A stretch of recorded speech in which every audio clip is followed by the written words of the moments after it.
Changing quadrants is often at the core of who you are, how you think and how you look at the world. Your friends will change as you change. You will have to become a masters of words, right, and influence. Do I use my words well, Mark? I'm a master salesperson, aren't I? Ain't that right, Christina? Yes. Oh, Christina just dogs you out. She's like, I got chapstick. Mm-hmm. All right. All right. All right.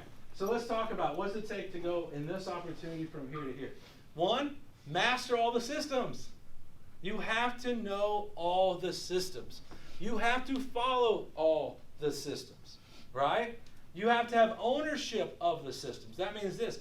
Everybody under me needs to understand that we are going to follow the system, right? Now there's some times where you got to get off a little bit, but I got you. But the system is the system, right? The ability to lead people. Some of you can't even lead yourself, right? That's why I'm up here giving dad advice on Monday mornings. What'd you do this weekend? Baker, you're the bad one. Yeah, I'm out of club at 12:01. Like, you mama. Do you see that? You can't even lead yourselves. How can you lead people? And if you recognize that to be true, why aren't you doing something to change it? Right? You're finding a YouTube video, and you're screenshotting it for later. And then you flip over to the movie trailers. All right? Or whatever you guys watch on YouTube. And also, 3, the use of the right words. Right? You have to be willing to prepare to lead your team. You have to be willing to study other things and study other systems to do that. It's not an easy journey to go from S to B. Right? The most famous person to go from an S to B is actually Bill Gates. Right? Bill Gates was the programmer.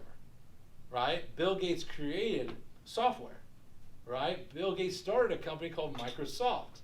And then Bill Gates built it to such a large thing that he hired a guy to run it for him, right? That guy now owns the Los Angeles Clippers basketball team. You see what I mean? He went first and pulled the guy with him, right? Bill Gates' buddy, right, before he died, owned the Seattle Seahawks and then the Supersonics before it changed, right? What is this Supersonics now? Did they move to New Orleans? What's that? Yeah.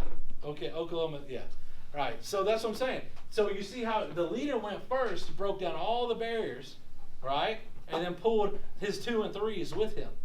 That's the opportunity here. So, Mark, what do you think else has to happen for us to take this opportunity into this B section? Recruit.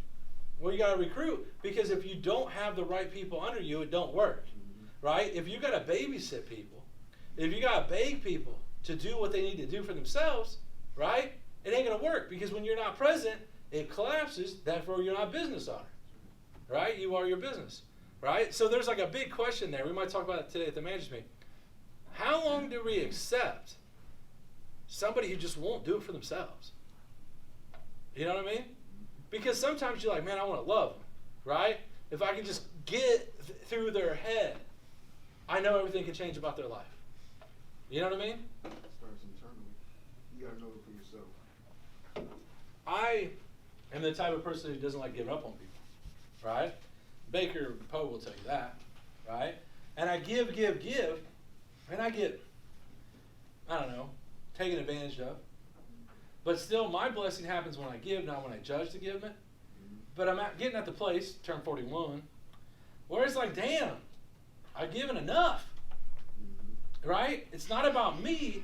Instead of me spreading out my time, I need to focus on the ones who want it instead of the ones I'm trying to convince to take it, you know? So, once again, for an S to move to a B, they need to convert who they are and what they are into a system and fill it with the proper people for the system to grow. So let me ask you this. How many of you, by raise of hands, can make a better hamburger than McDonald's? Come on, everybody, right? Right? All right, so everybody can make a better hamburger than McDonald's. But with McDonald's, it's not about the hamburger. It's about the system they use to make the hamburger. All right? If you can make a better hamburger than McDonald's, then why aren't you making money like a McDonald's right now? Right? Why aren't people driving by your house, right, going, yo, can I get one of them cheeseburgers?